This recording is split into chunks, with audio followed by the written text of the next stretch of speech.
Hey, what's up, FLP? Good to see you. Hey, what's up, Timo?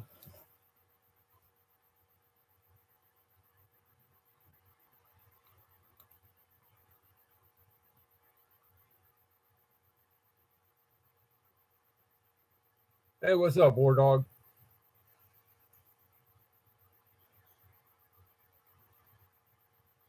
Oh, not too bad, Tim. How about yourself?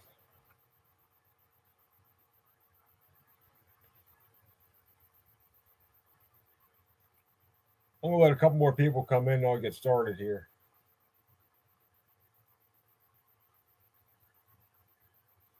Hey, Christy, how you doing, hon?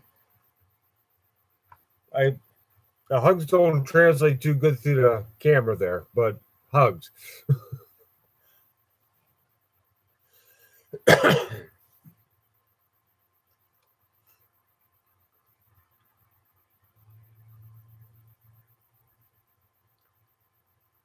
Yeah, I'll tell you what. I watched a replay of you, Timo, and Backwoods Law doing the webcast last night. You guys did a really good job at that. Really good, especially once you got in there and you guys kind of start, for lack of a better word, playing off each other and kind of finishing each other's sentences. That was awesome. Yeah, and I don't know if you see the comment I put down is I opened up the comment as soon as it started playing, and I was just kind of putting my with every subject you guys covered. I just kind of put my own thought to it. So that's why my comment kind of looks like a shortened version of War and Peace. So,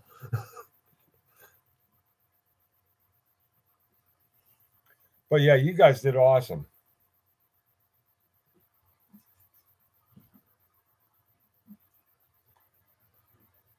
But I actually do have a subject for tonight.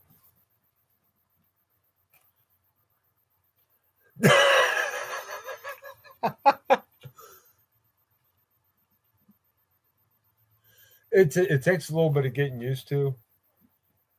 Um, I've been messed around in chat of some sort or another since about 1996. It was like second nature for me.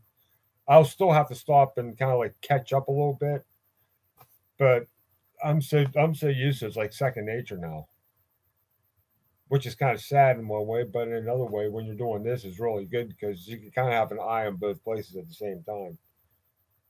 Oh, that's trippy, trippy. Okay, but I actually do have a subject for tonight. Good driving practices in a SHTF situation. Oh, dude, you're smarter than what you give yourself credit for. You made Everybody's smart in an area. Then we'll get to the subject, but everybody's smart in one area or another. And I know a lot of people that aren't quote computer smart, but they're like you. They're deep, philosophical. Hey, what's up, Seven? They're deep, philosophical, and very, very wise. So don't sell yourself short, Tim, man. You are you're wise beyond your years, my friend.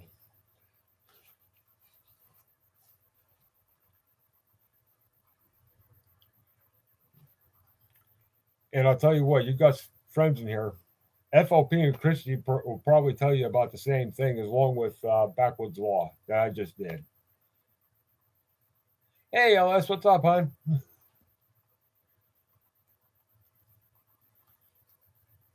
Oh, that's cool, LS. No, I think it's well placed, Tim.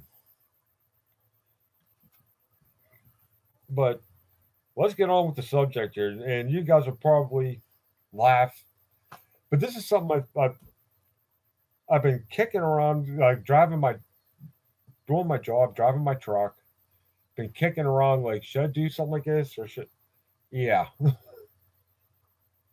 I drive in Pittsburgh a lot, and you guys, me, or I know Backwoods Law has been down there a bunch of times too, and you see all kinds of weird stuff, and just some of the stuff that you can practice now within the law. You're not going to be breaking any laws by doing this.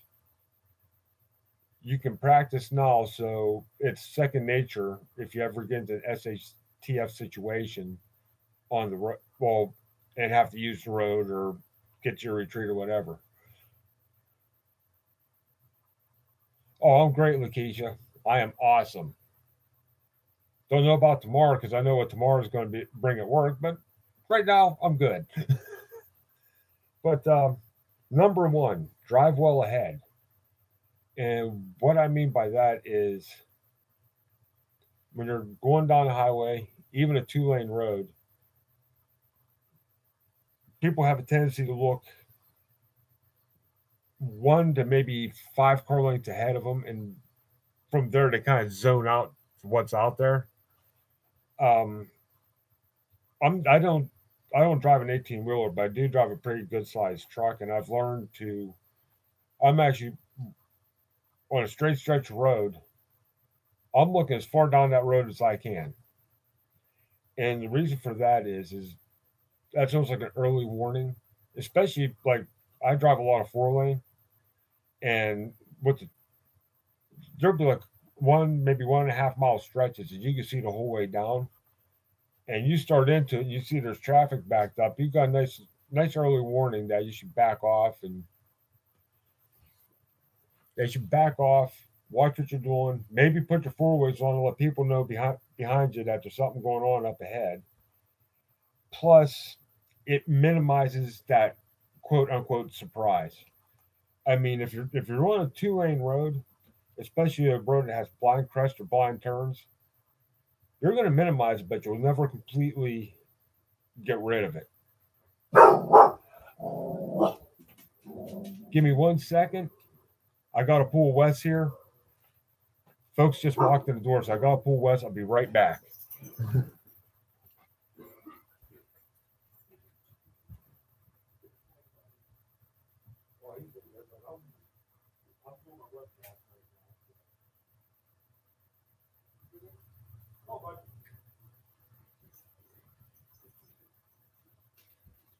Hey, come on, buddy.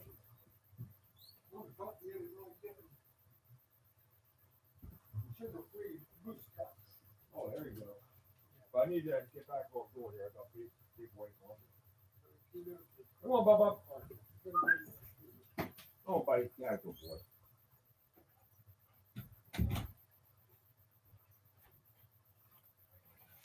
Sorry about that. I had him off the pass. Oh, it's all good. But yeah, as I said, the drive. That's my Zeus. It's totally harmless. He acts tougher than what he actually is. Hey, Rescue, what's up, bud? Another thing. Now, this may sound funny, but whenever possible, especially if you're on a long, you have to take a long ride to a retreat, or even if you're just doing like a practice run, especially with a long drive, use cruise whenever possible. It may sound weird to some people, but what that does, it'll reduce mental fatigue. I, for my job, some of the trucks I drove, I would be behind the wheel for 12 hours a day with the vehicle without cruise on it. Not only doing 4-lane, 2-lane, have to do deliveries, different zones, different this, different that, and you won't believe how I can get back to the shop after a day like that. Physically, I'd still be ready to go. Mentally, I'd be shot. And it's just like there's just little minute fluctuations on the gas that you have to do.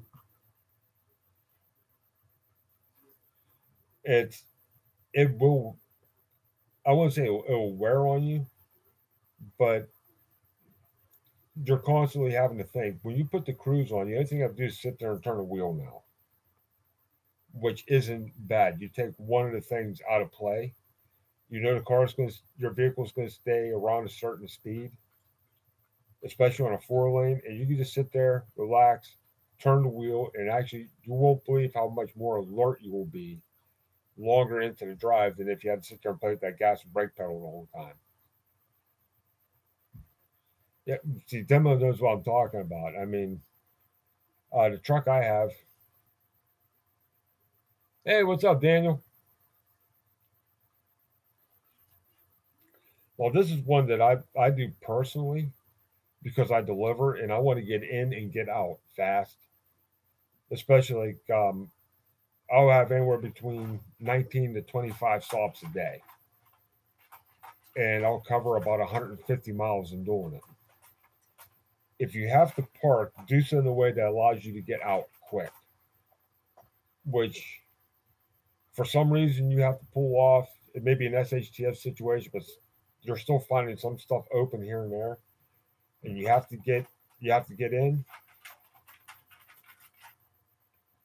If you have to get in and get gas, I would take one of the gas pumps on the end where you're headed out. Or if you have to pull into a parking spot, if you find one that has a quote unquote pull through or can park parallel next to that exit, do that. That means you can get in, do what you need to do, get back in the vehicle, and get back out on the road unimpeded. Um, I know most people are not going to stop an SHTS situation exactly right.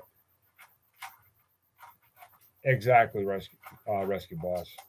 Like with the truck that I have, when I pull into a parking place, it better be a pull through because I'm going to take up both spots. I mean, I have about an 18-foot long box on the back of that, so it when you have like those nose in parking spots, you have a row here and a row here with the line in between. I'll take up both rows, easy. Number four is don't tailgate. That's another one that's more like an everyday driving thing, but don't tailgate, especially in SHTF situation. People are going to be high stress. They're not going to be secure, not really thinking about securing stuff to their vehicles. So I bet you during SHTF there can be people barreling down the road about 100 miles an hour and stuff flying off the top left and right, going all over the place. I mean, it already happens now. I mean, in my career, I've actually had to dodge a truck cap and somebody's clamshell full off the top of their van. And the other thing is if you're tailgating somebody and all of a sudden they have to smash on the brakes for some reason, you're hitting them. If you're close enough, you're hitting them. There is no coming back from that. Which all goes back to the drive well ahead and kind of keep your distance. So another stopping one. If for some reason you have to stop on the road, like a traffic jam or what have you, give yourself an escape route. Don't pull right up to the bumper of the car in front of you.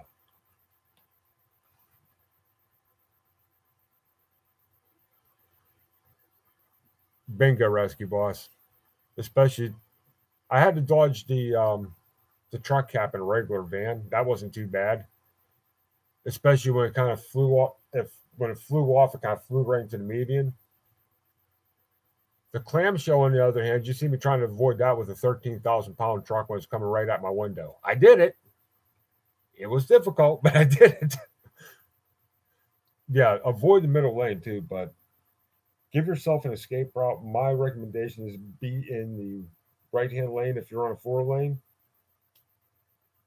Backed off, like don't stop right under the bumper of the car, and hopefully you have an open um, berm. Like the highways around here, the berms are actually wide enough to be another lane, another full lane. So if the person behind you is having problems stopping or is not stopping at all, you can squirt out of there and start blowing down that berm and avoid getting hit from the back. Because depending how fast they're going to knock themselves out and knock you out in the process. Well, this is one that could be interesting. Learn vehicle control. Um, not not all of us, myself included, can afford to go to the Bondurant School of Driving or any driving school for that matter. I mean, that takes some money. But knowing basic and performance vehicle control will help greatly, especially in a panic situation, uh, road hazards, roads slick, the road's wet, dirt, what have you. Um, Now, one way you could do this, learn. I know most people are pretty much very competent. What's up, Will? Most people are competent in their normal driving, in their normal vehicle control. In SHTF, it's going to be a lot more of a high pressure situation.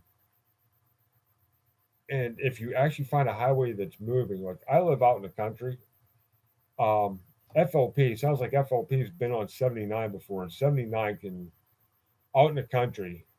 It's not really going to get too clogged, especially going north. Most people around here are going to go south. If you go north, there's not much going on up there at all.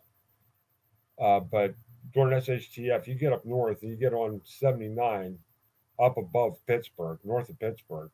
I guarantee you people are going to try going 110, 120 mile an hour, if not faster. They're going to get on 79, drop it to the floor, and go like hell. So this is where vehicle control comes in.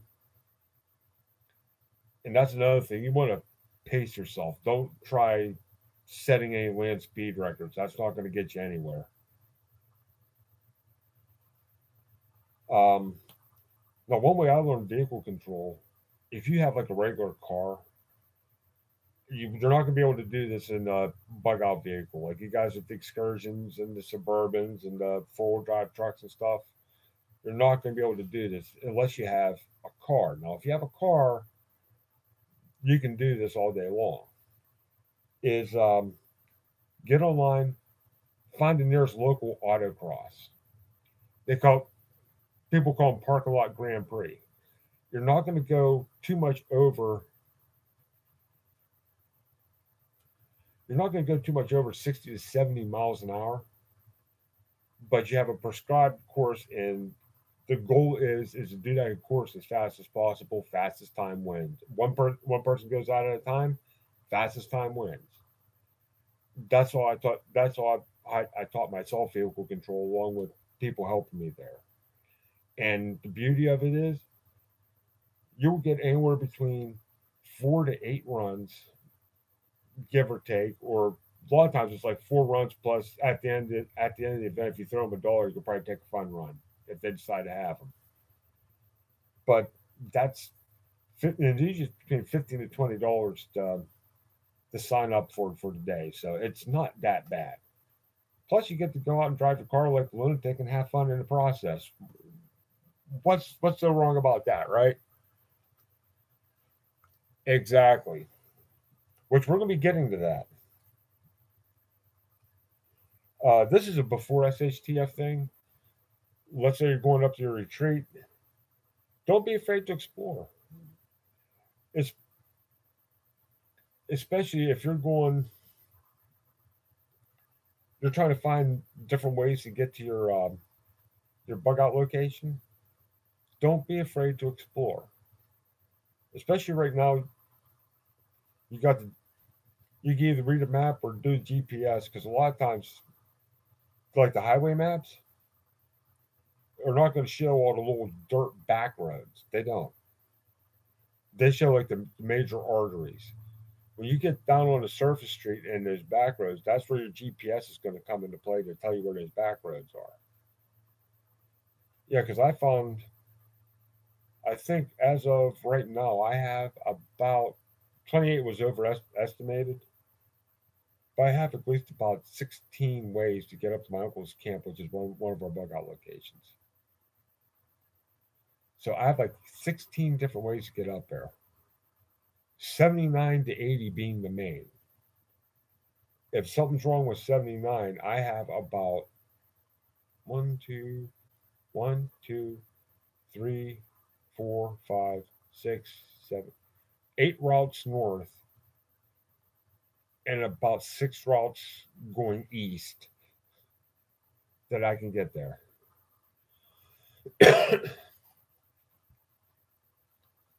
and and how I found most of these is doing my job. Before I started the job I'm at now, I used to deliver parts. and I was all over Western Pennsylvania, from the New York state line down to Maryland, and from about that point whole way to the western border into Ohio and West Virginia. That was my area. So I learned like all kinds of little back roads here and there and everywhere. And the funny thing is, a couple of them didn't even show up on the GPS. That's how backwoods it is. I think I got a couple. I have three more here.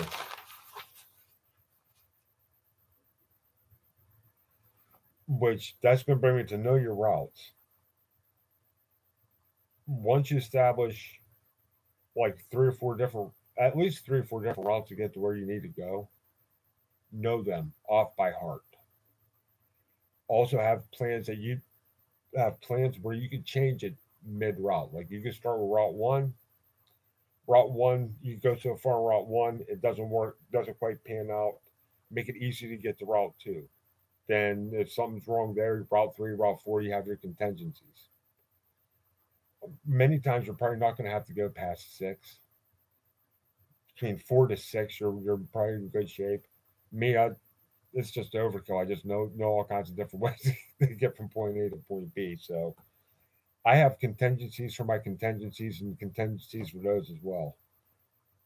Not because I planned it out that way. It's just I know where I'm going. I'm not trying to pump myself up here. It's just when you've driven these roads as much as I have, you kind of get to know stuff.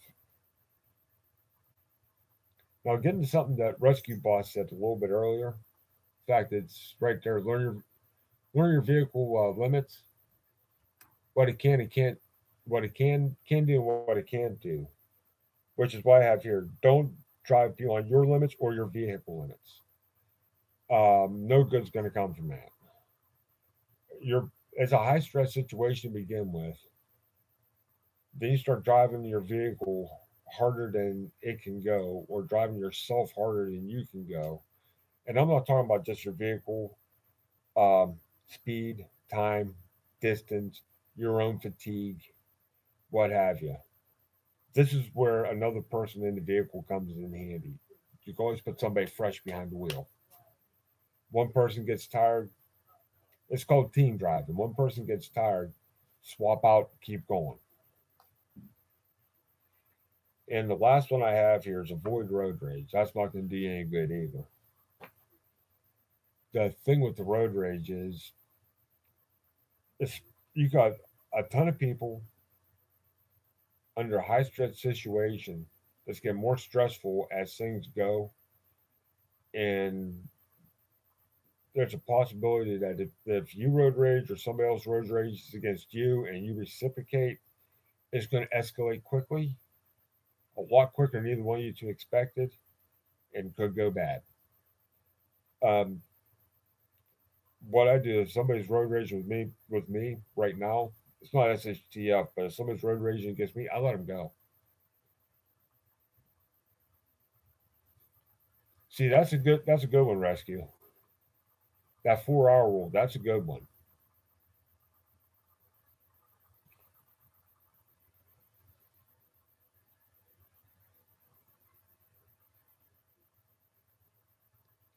But yeah, I let them go. This day and age, you don't know what anybody's going to do anyway.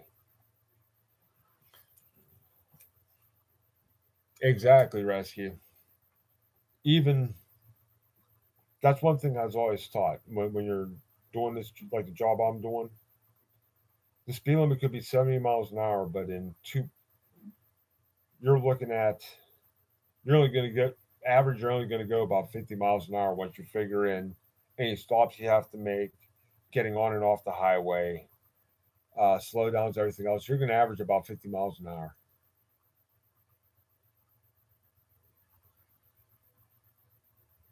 That's about right. Actually, with me, about 200 miles is about 2/3, but I only got about 10 gallons of it too. So, but for a low SUV, I'm still pulling about 24.9 miles to the gallon. So I'm not too mad, especially since I kind of drive my foot in just a little bit, not too much, a little bit. But that's all I got on that subject. Any questions on anything? So I need someone with with medical knowledge here too. That'd be interesting. That'd be cool. Medical knowledge or something different.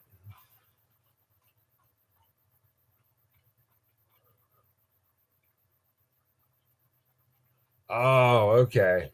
Okay, I got you.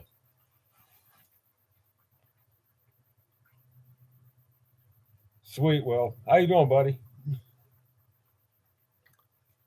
But yeah, these are just most of this I wrote down is just stuff I've learned from actually doing it. Because when I first started, oh, that's cool, rescue. That's awesome. That would be awesome. I definitely, if I can't make it to live, I'll definitely watch a replay of it. Yeah, because when I first started driving, I was like doing the delivery thing. First, it was auto parts. Now it's what I drive now, which I still won't say online what it is. It's there's some major security risk that could be involved with it, but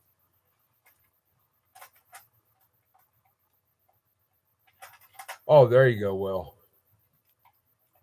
But when I first started driving, is I just get in the van and just plant my foot to the floor and go, which isn't good, especially when you get paid by the hour. Like the job I have now is you're done when you're done. Um, and with the vehicle that I drive now, I'm not driving like that little cargo van anymore, which is basically not the van. The first van I was driving was nothing more than a converted passenger van anyway. But I'm driving a pretty big truck now. It's a Isuzu NPR, and I've taken it back. So an 18-foot box, it's a 16-foot box on the back of it. But it has a pretty long wheelbase too. But it's about 13,000 pounds empty.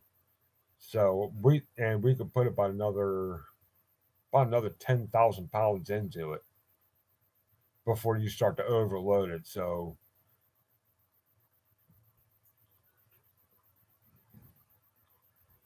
it takes a little bit of getting used to, and once you get used to it, that's a truck. That's something you definitely have to respect when you're driving down the road. You're not going to toss this thing around like a sports car and get away with it for too long, especially with that high center of gravity.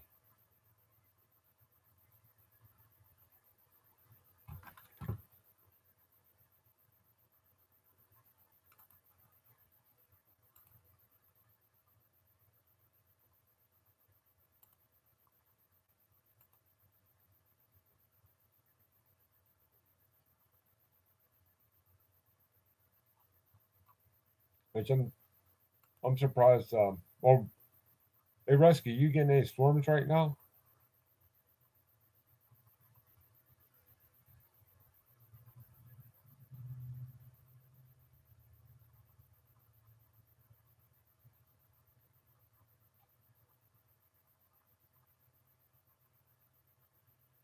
Gotcha, Seven.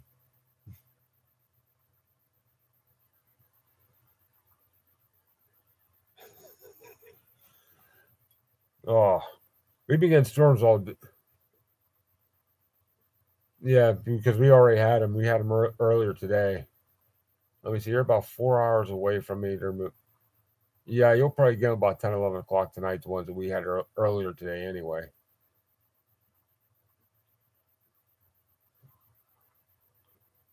Yeah, well, had some thunder here, but the sun was out. They're like, it seems like around here we'll get some rain, but we won't get the full storm. We get the outskirts of it, and rain stays down in River Valley, which is kind of weird.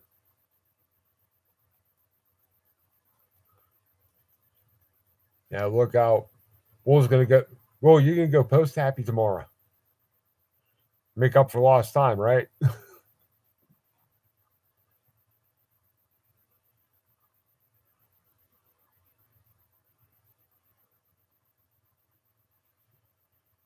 Yep, that's what I thought, Will. Yeah, I mean, the ones the ones that are coming through here, I'm surprised I haven't made any tornadoes as of yet. because you look up at the clouds, you definitely have the rotation up there.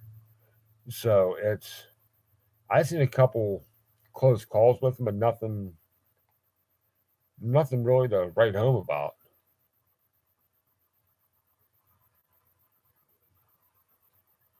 See, I need to actually get some regular videos done too. I did one over the weekend.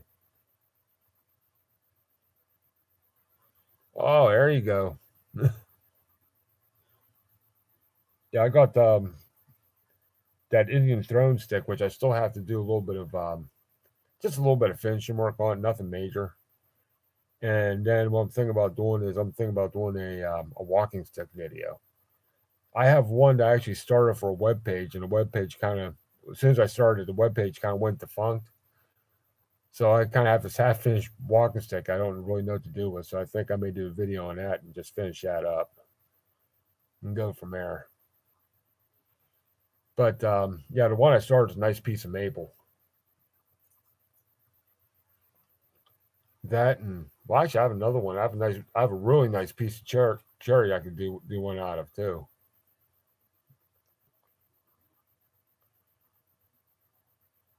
I used to make them. Actually, I used to make and sell them years ago, which is kind of funny. Is I take a stick, I shave the bark off of it, sand it so it's round, make sure it's smooth, slap some polyurethane on it, and maybe put a wrap on the handle, call it done. And people's like, "I'll give you $60 for it." Okay.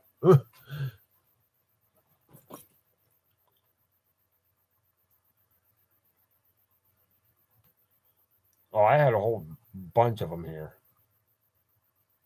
In fact, I still have a couple left in here. Give me 1 second. Let me go grab one.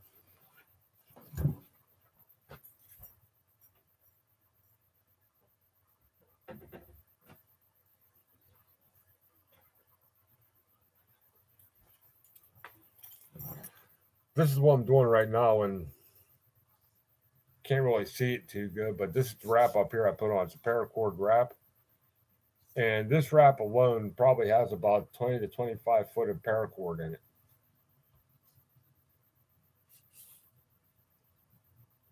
it. Exactly, Rescue Boss. In fact, I have one downstairs. I may rework, actually be more of a walking club than a walking stick. The top end of it's probably going to be about that big around.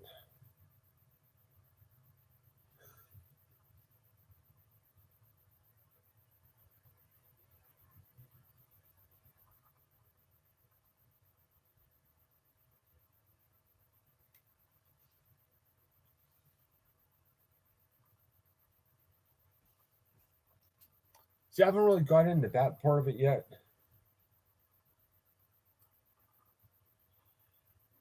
See, I was thinking about doing that, Rescue Boss, but usually 9 times out of 10, when I hit the woods, I already have a kit. I already have a kit on me. But that's a thought. Just trying to think exactly how I would do that, because with the club, I could probably do that because I could hollow out at the end. This one here, the end on this one's only about that big around.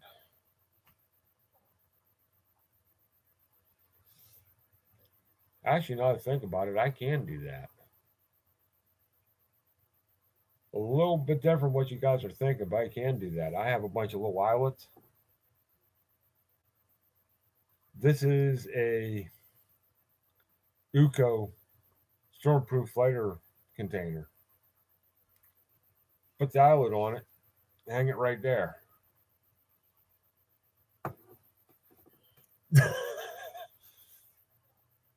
Go 007 or 7. Yeah, okay, that came out right. Never mind.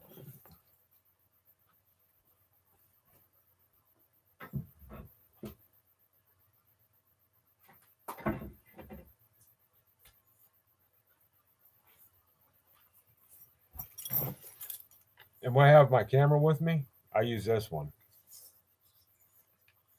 This one's is a metal adjustable one that can be used as a monopod as well. And I also got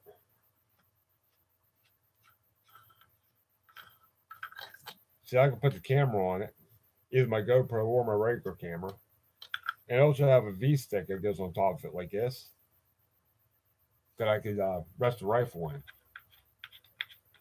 I've used it as a shooting stick too. Works beautifully for that.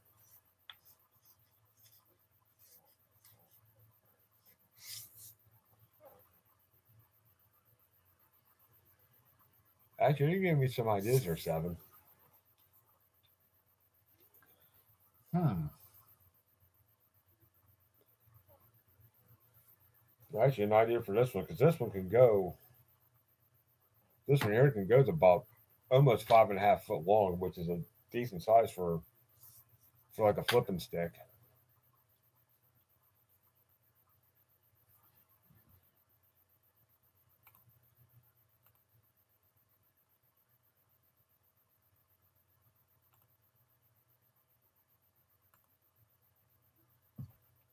That's just some of the things I make.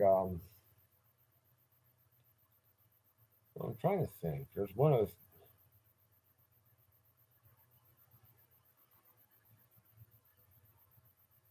Okay, okay.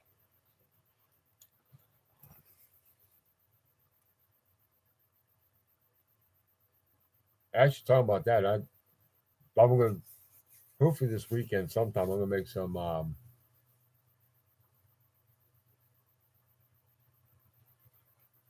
Actually, I did have one like that rescue boss. The slip news. How did slip news? One you seen that was wrapped. I had one rigged up. I could do a slip that I could do a slip noose with. I had a piece of brass tube on it that the ends were double double flared on to get rid of the sharp edge. That's about that big around. It's about twice the size of a piece of paracord. And the paracord that I have on my wrap is I won't say permanently attached to the stick, but you can take the wraps off and leave just the loop I start with on there, run it down through, and use that as a slip noose.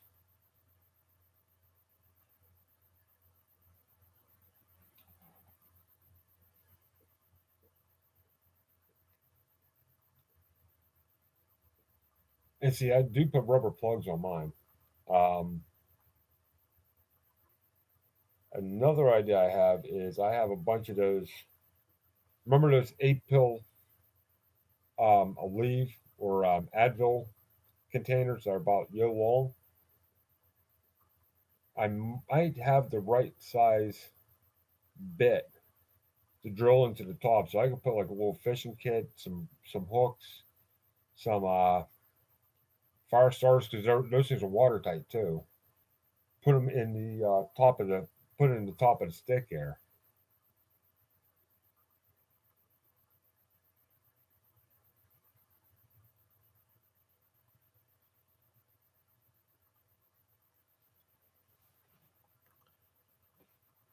Yeah, so I mean, I have you guys have given me some good ideas. Thank you. I'll have to look that up. Will definitely have to look that up.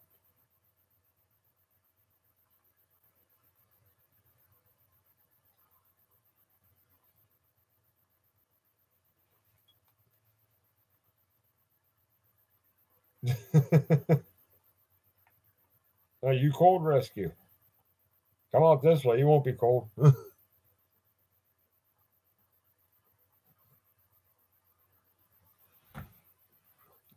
Actually, I do carry a whistle with me. That's usually if I go to the woods. I usually cap the whistle like either on my keychain, which I always have my keychain on me. Here's my keychain right there. And usually when I go into the woods, I'll put a whistle on as well. So that's always with me.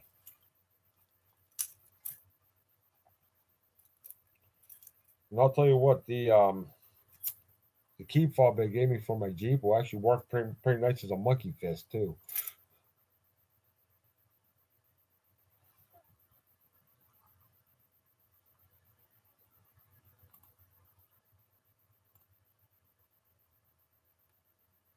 Hmm.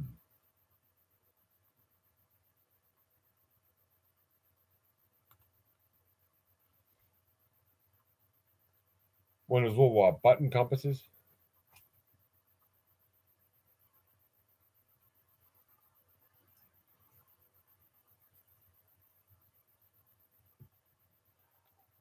Yeah, I had a couple, two, three of those running around. Now I think about it, I just can't remember where I put them because I replaced a lot of my button compasses with a little bit better base plate style, only about a year long ago. Oh, there you go. See, maybe I have to see if I can find those button compasses or get me a couple more of them, just for the sake of knowing I have one someplace. There's little because you can get his button compasses dirt cheap. Be like Bic lighters. If you look in my hiking bag, when it comes to Bic lighters, every pocket on my pack has at least one Bic lighter in it. So my hiking pack, I have about 6 or 7 Bic lighters. So I know I'm never going to be without fire, along with a fire kit. Oh, Christy, welcome back, hon. Let's try that. Nope, still can't hug you. I'm trying to hug you through the screen, Christy.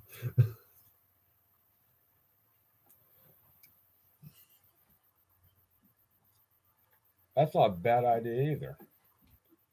And see, I always carry some sort of knife with me, so even if I didn't put it on the walking stick with the knife, I could still find a stick someplace to put that on. And I always have some kind of cordage on me, so I could find a stick, tie it on, and go to town. And Walmart sells a frog jig, and they're pretty cheap, which I'm thinking about getting.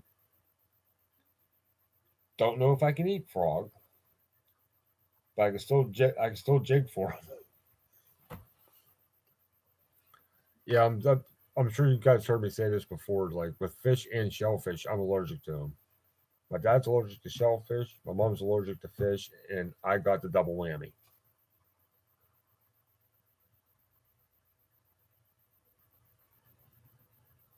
Oh, okay. I'm trying to think. Hey, Juanita, how you doing, hon? It does in a way, seven, but in another way, it doesn't. Because what I can do, like in a group situation,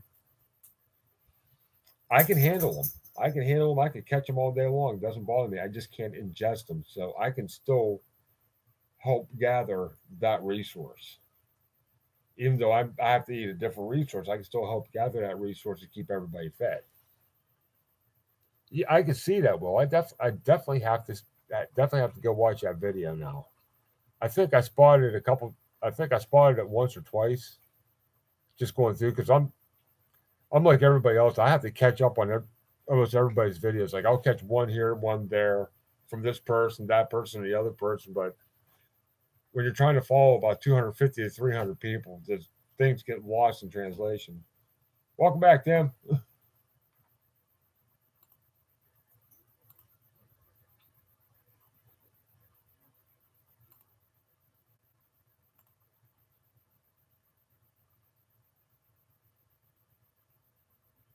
Okay, yeah, I'll probably do that tonight after we're done here.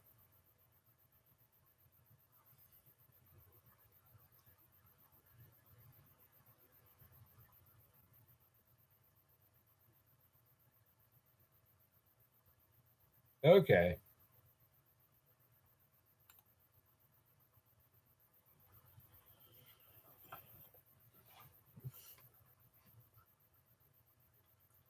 like well, just talking about stuff like that, like little hacks and little making little stuff like that. There's another thing I want to make. You ever see not the 50 cal ammo cans, but the bigger ones? How you doing, Frank? I want to get a couple of those bigger ones. Not one of those bigger ones. They're about the regular ammo cans about like that. These ones are about like this, and heck, about that tall. I found plans to turn an ammo can into a stove, like a wood burning stove. I'm just like, that would work. My only concern with an ammo can stove is, are ammo cans galvanized? I always thought they were galvanized. They're galvanized. ixnay that right now. But if it's not galvanized, I may make one here in the near future.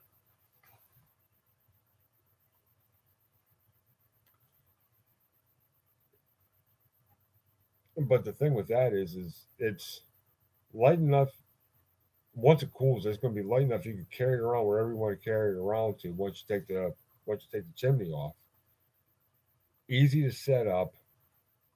Plus, from what I gathered from a couple people who tried one that I've watched online, that they actually don't work too bad.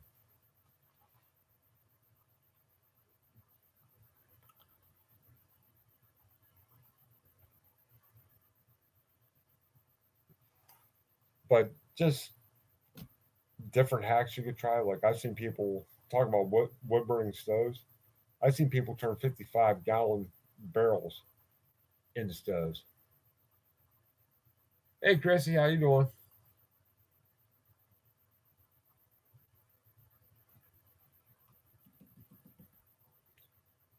So I mean that's a way to keep yourself warm. But Will's got me all excited about the walking stick thing. Hmm. I'm getting some ideas. You can probably see the smoke rolling out the ears right now, but getting some ideas here.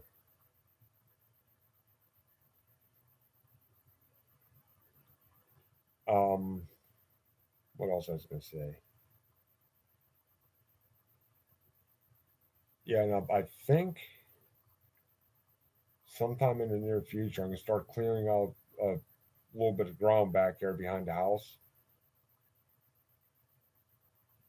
just to make a little place, put a little temporary shelter up of some sort.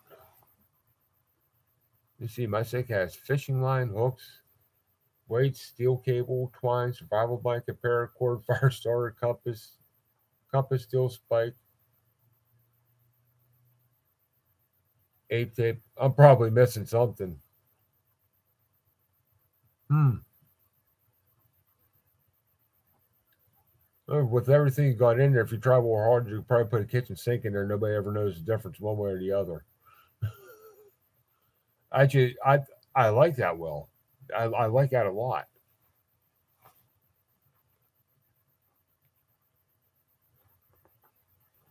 Yeah, because the maple one is I think it's going to be a little bit too not big enough round to do that with. Cherry one, on the other hand, I could probably do that with.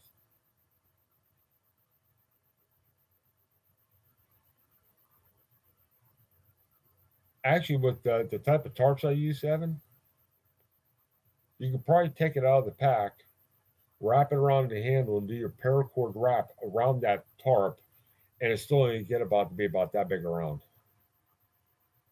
I use just for goofing off in the woods. I use a 5x7 nylon tarp that they sell in the outdoor section down at Walmart, and it's in the package. Well, heck, I got one sitting right over here. I'll show you how big the package is.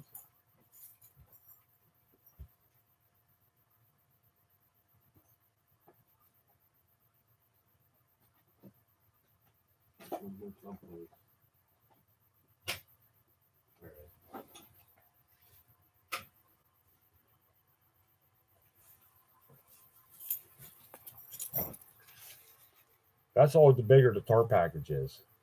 So you can probably take that out, wrap it around the handle of your walking stick, do your paracord wrap around it, and you're gonna have your cordage and the tarp in your handle. And if you get real creative, you could probably put the hooks, the steel. You may have to put the hooks in something to keep the hooks from poking through, but you can probably put your fishing hooks on it, your your twine, fishing cord, your fire starter, probably even a little ferro rod and whatnot in there as well. So, but starting with paracord and this, I'm thinking you can put a lot. You can put a lot on that stick now. Sound about right there, Will?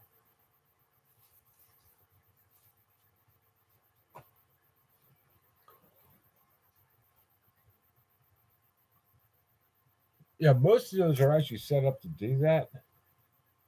I'm still not sold on the idea. Those Mylar blankets are a little bit thin. Oh, there you go. Well, yeah, talking about fishing stuff though is I'm thinking this weekend I'm going to start making different hand fishing kits or small fishing kits. Like I got one of the pen fishing rods that goes about yo long. Just something I seen it, wanted to get one. The place where I was trying to get it was always sold out, and I finally snagged one for like $10. So if it doesn't work, I'm only out $10. I'm pretty sure it'll work. The rod isn't actually too bad. It's the reel that I'm a little on, but if nothing else, like one of the when it comes to fishing kits, one of my favorite things to do is just a regular stick. Hey, what's up, Just? And what I used to do with that, instead of just putting like maybe 4 or 5 foot of line on that stick, I put the stick would be about 6 to 7 foot long, and I put about 14 feet of line on it. That way, I could grab it in the mid, pick it up, grab it in the middle, and swing it out and get it out and let my bait kind of flutter down, and that would get a strike. I'd say like maybe about 30% of the time, I would at least get a strike of some sort out of it, even if it was a bluegill. And in a survival situation, I'll tell you what, you may laugh.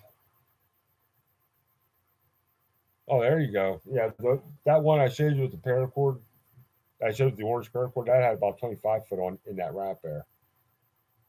But get back to what I was saying, in a survival situation, even though I can't eat them, let's say I'm with one other person who can eat them, I'll pull them sunfishing and bluegill out all day long. Hey, how you doing, redneck prepper? And the thing about that is I'm not expending that many cal. If you ever went fishing just for like, this may sound funny. If you ever went fishing just for bluegill, you're going to spend next to no calories, and you'll probably get a full meal out of it. If you find like a nice little bunch of them, you'll have more bluegill. You're going to know what to do with in a matter of minutes, if not seconds, because they'll strike on just about anything. And if I could eat fish, if I still could eat fish, let's put it that way. The older I get, the worse I get. When I was young, I could eat fish all day long. Which another thing that kind of sucks. I'm allergic to fish. I'm allergic to shellfish, and I love them both. I love them, and I can't eat them. So I'm like, ugh. If I could still eat them, I'd pull them bluegill out, no problem. You have to remember, in a survival situation, it's all about the calories, and the less calories you have to spend to get a job done, the better. So if I'm getting dinner and I could pull out about 3 or 4 bluegill like that, that's a lot better than trying to catch that bass. It's more fun trying to catch the bass, but you're going to use a lot more time and a lot more energy trying to catch that bass than you're going to bluegill. Hopefully that makes some sense.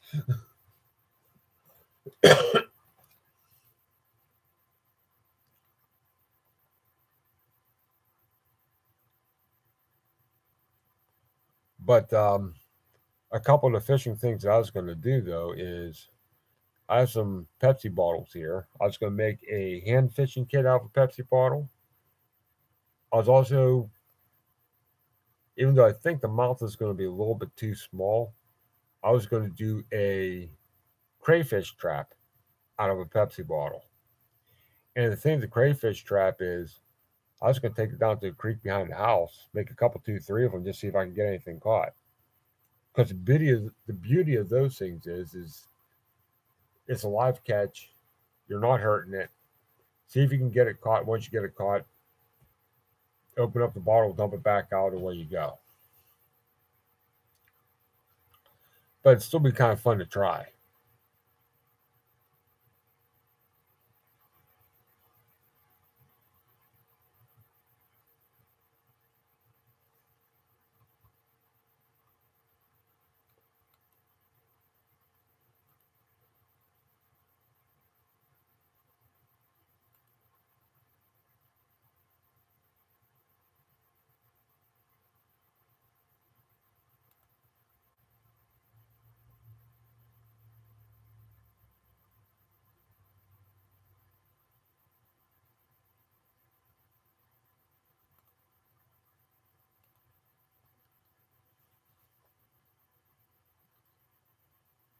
Just an idea, anyway. But there's a couple other ones like I showed this. Let me see, what was that? Saturday night. Showed this Saturday night, and this I can take it apart, have two halves. It's hollow inside. You can put all your you got to put more than just hooks in here.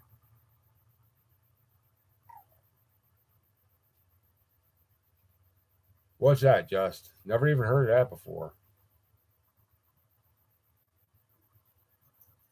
Lucasod? Don't mind me, I'm kind of confuzzled.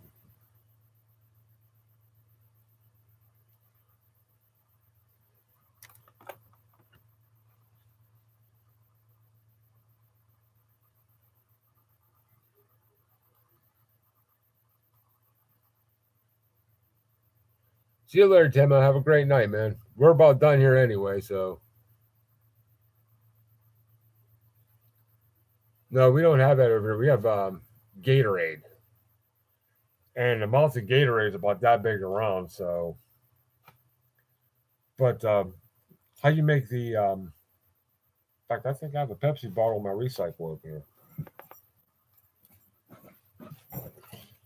You take this, like about, much off the top of the Pepsi bottle, maybe a little bit more, and you take this and you turn it over, you stick it down inside of it, and then you take either you put some holes in it, you take either zip ties or something like that just to keep that top in there. Hey, talk to you later. See you later, Will. And you put your bait down in here. See if I can find, yeah, down here in the bottom of it, and then you put it like underneath some rocks in the creek or whatever, and let it fill up with water, and hopefully when you come back, you got some crayfish in it.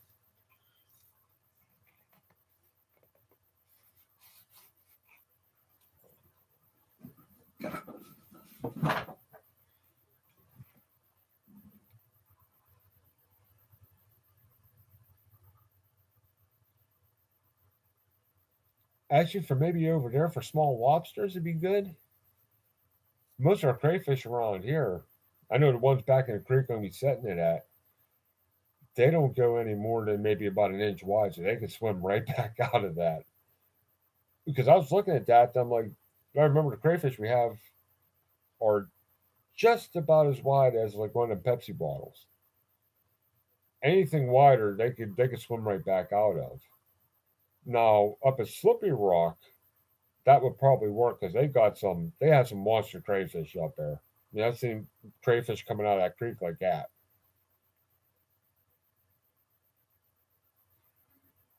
There you go. No, that's a good idea for it. But maybe somewhere, not next week, but do a little bit more research. 1,001 uses for a Pepsi bottle.